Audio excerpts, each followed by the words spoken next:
బాన్సువాడలో జరిగిందేంది, ఎవరి ప్లేస్కి వచ్చారు, ఎవరి మీద దాడి చేశారు, దాన్ని దృష్టిలో పెట్టుకుని వాస్తవాలను గ్రహించి చట్టపరమైన చర్యలు తీసుకోవడానికి పోలీస్ యంత్రాంగము, కాంగ్రెస్ పార్టీ ప్రభుత్వము, ఎవడు నేరాన్ని పాల్పడ్డాడు, ఎవడు దాడిలో ప్రేరేపించుడు, ఎవడు దీని కారకులో వాళ్ళను పక్కబెట్టి వాళ్ళను సంతృప్తి పరచడానికి ఇలా హిందువులను ఎక్కువ సంఖ్యలో అరెస్ట్ చేసి ఓవైసీ కళ్ళలో ఆనందం చూడడానికి మన రాష్ట్ర ప్రభుత్వం ప్రయత్నిస్తున్న విషయం వాస్తవం. అది 17 మందిని అరెస్ట్ చేశారు, లోపలికి రిమాండ్ చేశారు. దాదాపు ఇంకా 10-15 మంది ఇలా పోలీసుల బాధ భరించలేక భయపడి చెట్టుకోడు పుట్టగోడు పారిపోయి ఇవాళ భయానక పరిస్థితులు ఉన్నారు. వాళ్ళ కుటుంబాలు ఏడుస్తున్నాయి. ఇప్పటికీ వాళ్ళందరూ కూలీలా చేసుకొని బతికేటోళ్ళు. అందరూ కూడా నా కొడుకు వేడికి వెండో తెలియదు, నా భర్త ఏడికి వెండో తెలియదు, నా మనోడేడికి వెండో తెలియదు, మా తమ్ముడేడికి వెండో తెలియదు, ఫోన్ లేదు, స్విచ్ ఆఫ్ ఉంది. వాడు వస్తారా రారా, పోలీసులు పట్టుకపోయినరా, ఇప్పుడు మా ఊళ్ళో వేనరా, ఆ కేసుతో ఏం సంబంధం అని చెప్పి వాళ్ళు ఏడుస్తున్నటువంటి దృశ్యాలు ఇప్పుడు మీరే షూట్ చేశారు, వీడియోస్ మీరే తీసుకున్నారు. నాకు ఆరోగ్యం బాగలేదు, వాళ్ళ భార్యకు చెవులు నవ్వడాయి, మాటలు రావు, మనకి ఏం సంబంధం లేదు, కిరాణా సంపాదన కోసం పోతే వీడియోలో ఉన్నాడని చెప్పి పట్టుకపోయారు. ఫోన్ గుంజుకున్నారు, బండి గుంజుకున్నారు. ఎటువంటి ఎదురు చూస్తున్నా జైలుకి వెళ్ళాడా, మాకు సమాచారమే లేదు అని చెప్పి ఆయన శ్రీనివాస్ వాళ్ళ తల్లి ఏడుస్తున్నది.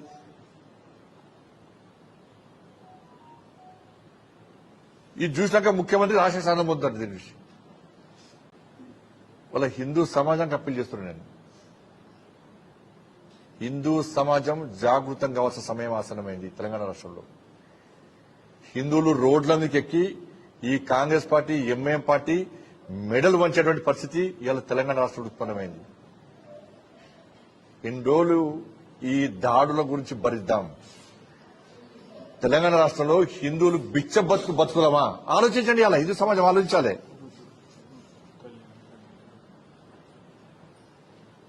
దేవాలయం దేవుని మొక్కుడు కాదు, దేవుని మొక్కి సొంత కోరికలు తీరాలే, నా కష్టాలు పోవాలని చెప్పి మొక్కటోడు హిందూ కాదు. నేను మళ్ళీ చెప్తున్నా, కామారెడ్డి వేదిక చెప్తున్నాను,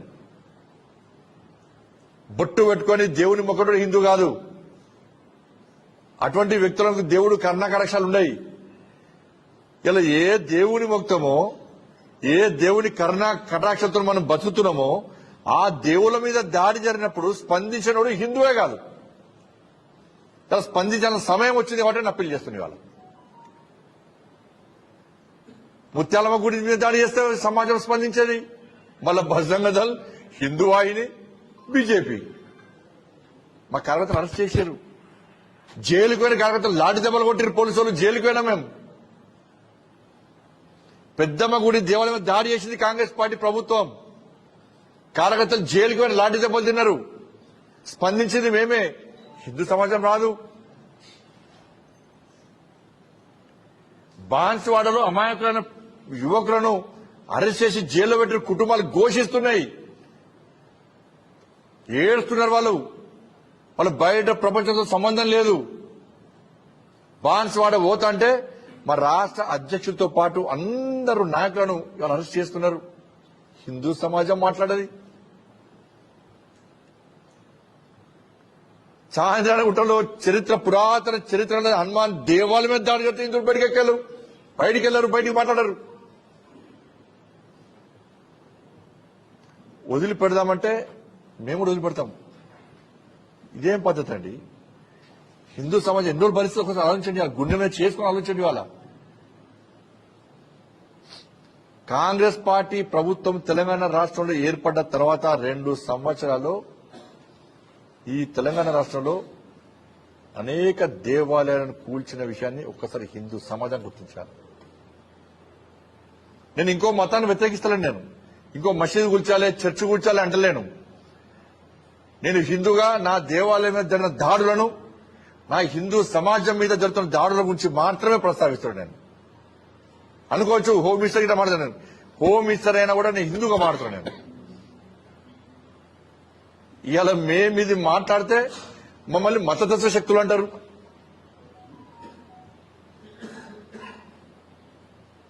బట్ మళ్ళీ అప్పీల్ చేస్తున్నా, హిందూ సమాజం జాగృతం కావాల్సిన అవసరం ఉంది. కాంగ్రెస్ పార్టీ, బీఆర్ఎస్ పార్టీ కార్యకర్తలకు, నాయకులకు చెప్తున్నా, కాంగ్రెస్ పార్టీలో ఉన్న హిందూ నాయకులకు, బీఆర్ఎస్ పార్టీలో హిందూ నాయకులకు, కార్యకర్తలకు అప్పీల్ చేస్తున్నా, ఒక్కసారి గుండె మీద చేసుకుని ఆత్మవిమర్శ చేసుకుని కాంగ్రెస్ పార్టీ ప్రభుత్వం చేస్తున్న ఈ అరాచకాలు, హిందూ వ్యతిరేక విధానం ఒక్కసారి ఆలోచించండి. వాళ్ళ ఇన్ని దాడులు జరిగితే కూడా మీరు ఆ పార్టీ జెండా మోస్తే మీరు దాడులను ప్రోత్సహించిన వారిగా మిగిలిపోతారు.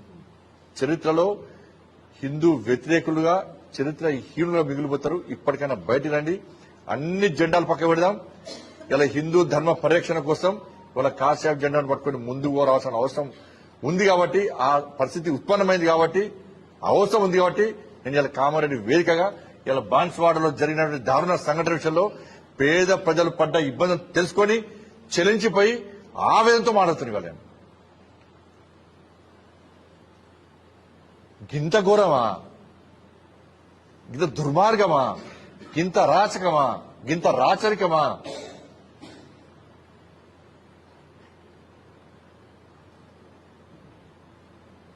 మేము అధికారంలోకి వచ్చినాక దేవాలయాన్ని కూర్చోవడం పని అంటే మీకు ఒక్క ఎమ్మెల్యే డిపాజిట్ కాదు 10 ఓట్లు రాకపోతున్నాం మీకు. ఇవాళ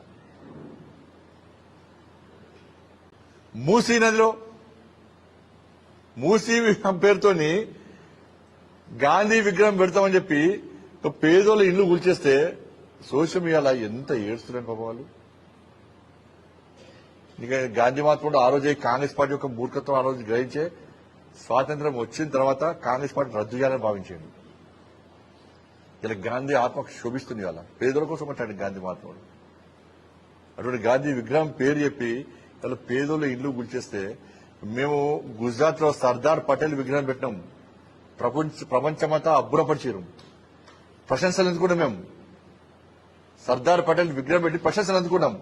ఇలా కాంగ్రెస్ పార్టీ గాంధీ విగ్రహం పెట్టి అబాస్ పాలిస్తున్నది, ప్రజల శాపనార్థాలు ఎదుర్కొంటున్నది. వాళ్ళ ఏడుస్తున్నారు పాపం పేదలు. ఈ ఇల్లు కూల్చడం ఏంది? నరేంద్ర మోడీ గారి ప్రభుత్వం ప్రధానమంత్రి ఆవాస్ యోజన కింద 4 కోట్ల ఇళ్ల నిర్మించింది దేశంలో పేద ప్రజల కోసం. ఒక శక్తివంతమైన భారతదేశాన్ని నిర్మిస్తున్నాం మేము. కానీ తెలంగాణ రాష్ట్రంలో కాంగ్రెస్ పార్టీ ప్రభుత్వం కూల్చివేతల ప్రభుత్వం కూల్చేస్తున్నది.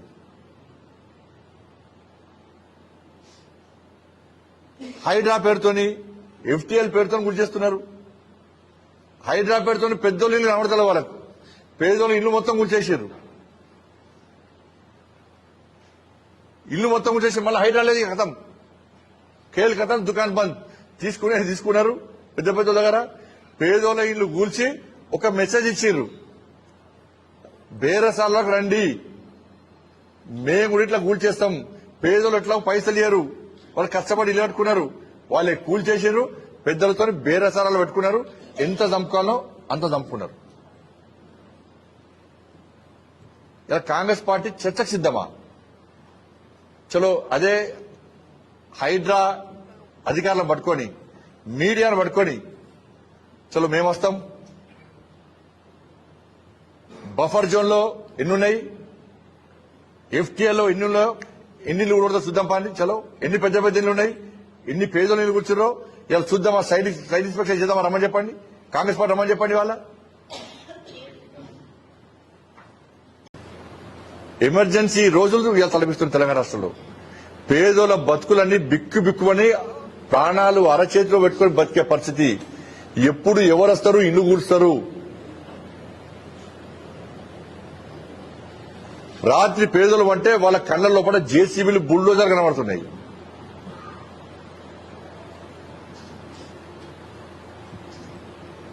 ఇలా రాష్ట్ర ముఖ్యమంత్రి స్పందించాలి.